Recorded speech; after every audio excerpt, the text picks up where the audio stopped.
फूल है। 10,000 रुपए सेठ के फाड़ के फेंक दिए, 5,000 रुपए शकूर के मुंह पर मार दिए, 15,000 रुपए आंखों के सामने मिट्टी में मिल गए, नौकरी से अलग निकाला गया, 3 वक्त का फाका तुझे और 1 वक्त का फाका मुझे भी। रो और रो। नहीं अल्लाह, अब मैं नहीं रोऊंगा। मैंने रो लिया जितना रोना था, सबको रो लिया।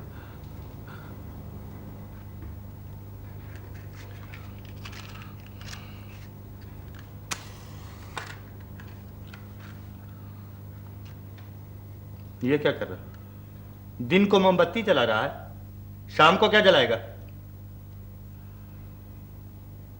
अदम, जब दिन भी खूब अंधेरा मालूम हो तो रोशनी जला लेनी चाहिए। रोशनी तो ईमान होती है अलन। जब तक एक मोमबत्ती भी रोशन है, इससे हजारों लाखों मोमबत्तियां रोशन हो सकती हैं।